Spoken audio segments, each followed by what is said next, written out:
I think it's such a good, clear, specific example of not only change, like sudden change and what it does, but also kind of the emotional and psychological ways that we react.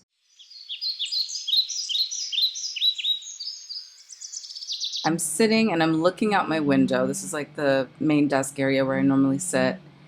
And I'm watching people that are cutting down limbs of this tree that is like my favorite tree. I can look at it from my window when I'm working. I talk to her in my thoughts, she's a her. I can see her from my balcony. In the evenings when I'm sitting, I like to watch the leaves blow. I like to watch the layers between all the different buildings of different ages. And so I'm kind of anxious watching them cut more and more of this tree. I've seen them trim it before, because just like me, one side's like a little bit more shorn, and then there's one side that's more fluffy. And the people who own this side of the property um, this side of the property are cutting more, right? And this, they don't, but they are going up higher and higher in that tree. And I feel like, I don't know if they're bringing the tree down. I have all these stories in my head about why they're doing it, and really maybe some nasty thoughts about my neighbors. I don't know, just a moment to acknowledge that. I just want to acknowledge this tree, and I want to acknowledge what's happening, and I hope it's for the better, and I just don't know if it is or if it isn't.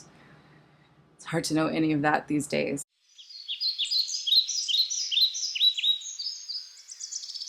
I started to get nervous, and I told my husband, when you walk by, can you ask the neighbors?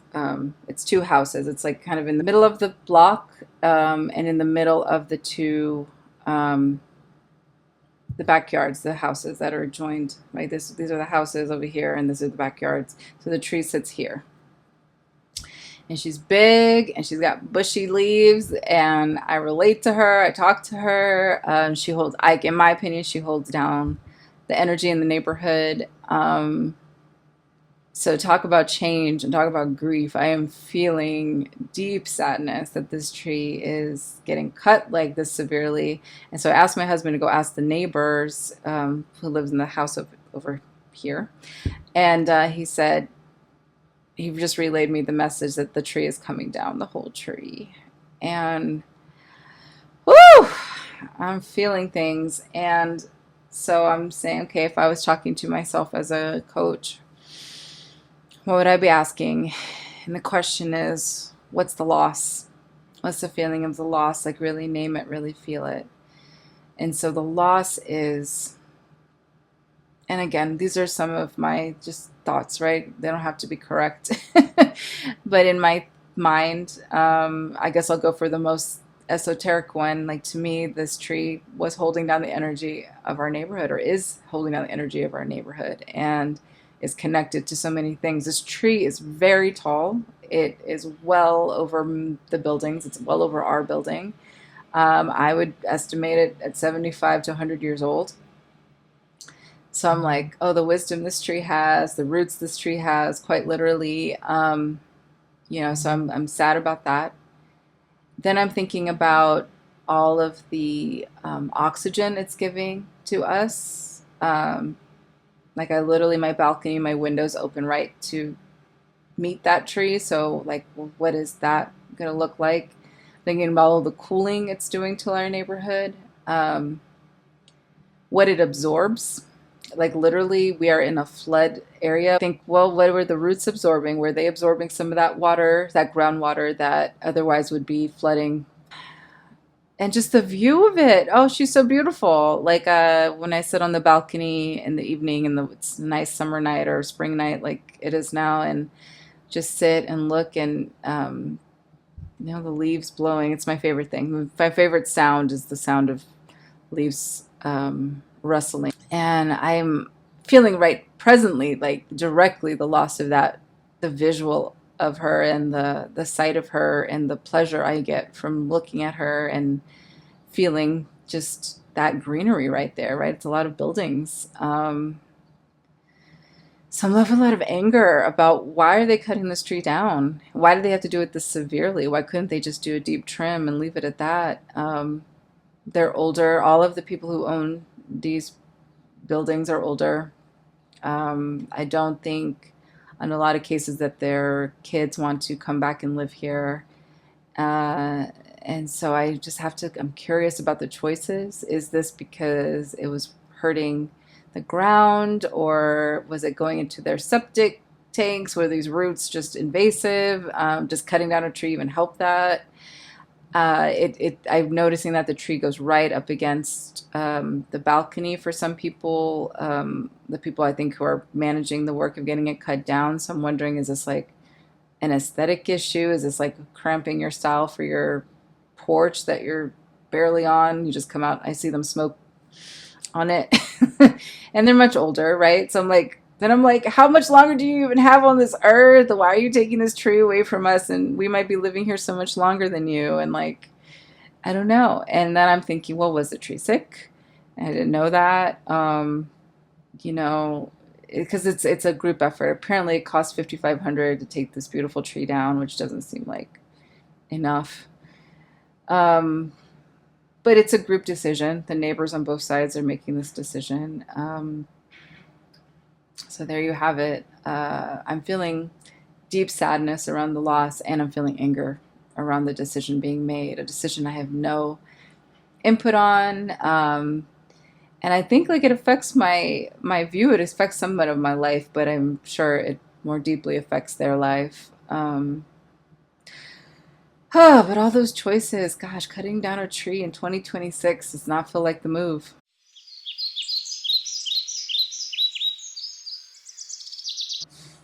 I just always have to think what is driving people's decision. And I guess the first thought I had was like, are y'all just bored? You just need something to do, something to manage, something to control. You know, that's my negative story.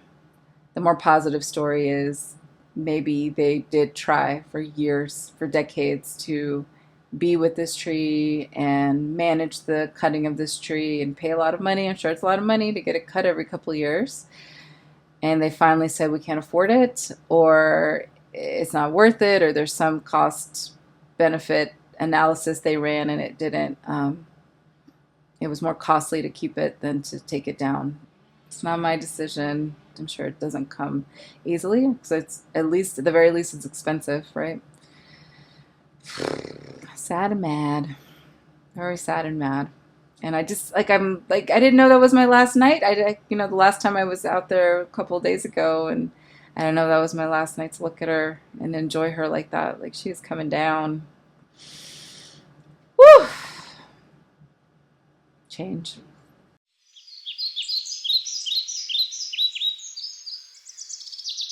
She's gone. She's gone. For all intents and purposes, she's not there anymore. So, and if you kind of saw my last reaction, I was really talking about my feelings, the sadness and the anger that I was feeling there.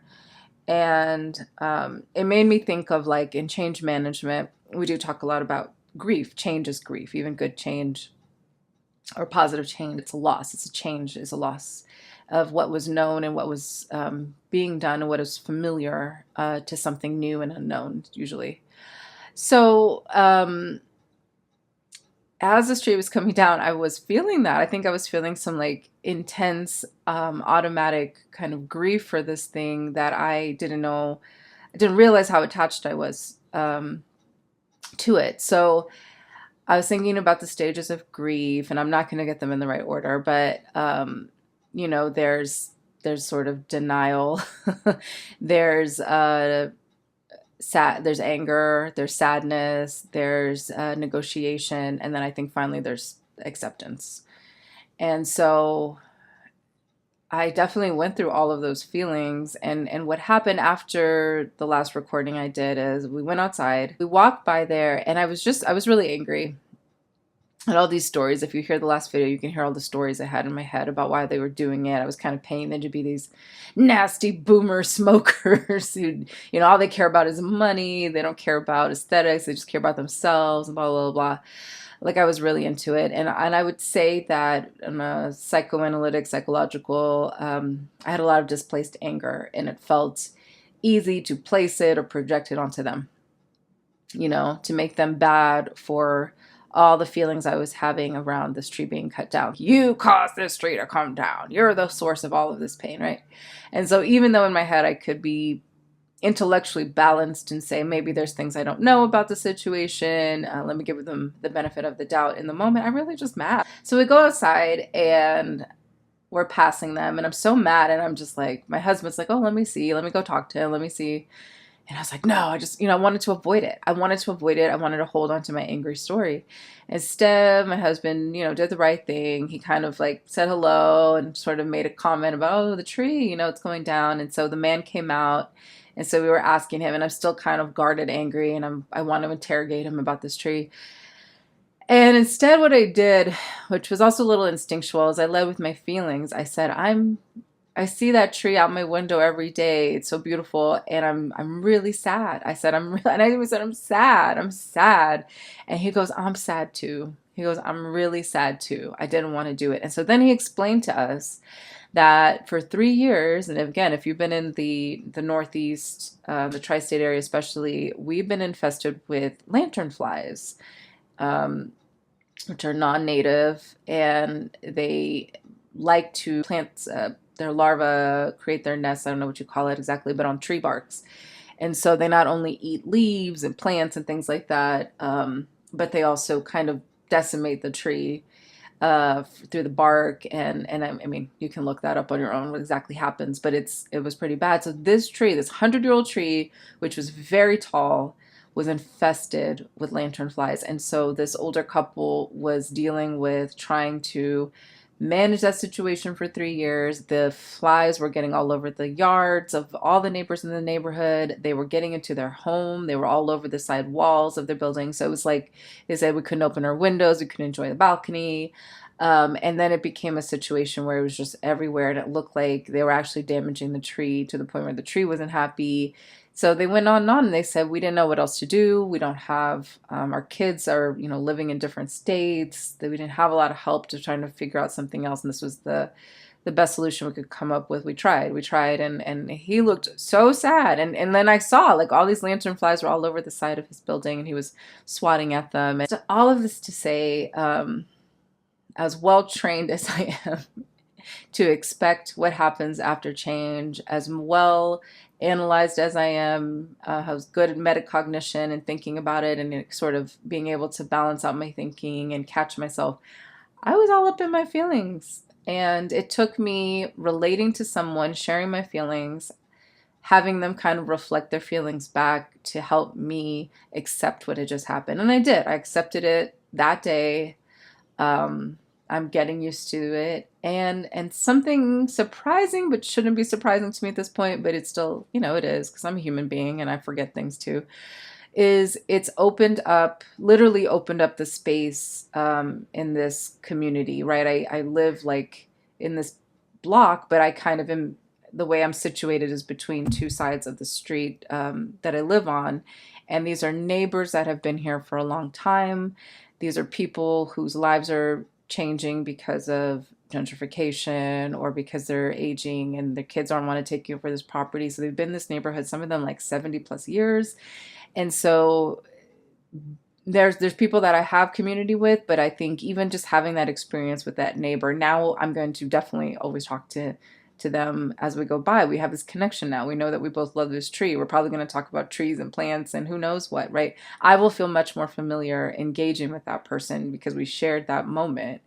And it's also opened up to seeing other people's balconies. I never saw them before. I didn't even know people were out there. So I'm watching them engage in different ways. I've seen that there's a lot of other trees actually behind the big tree. They're not as big, but there is greenery there. It's going to open up the space for more planting to happen, especially if the lanternflies are gone. But also, anybody who gardens knows when you have that much openness and light, you can grow a lot more during the spring, summer, and fall more consistently. So it's opening up that. And one of the neighbors even has a peach tree. That's pretty cool. And now it's going to get a lot more sun and light, so in space to grow.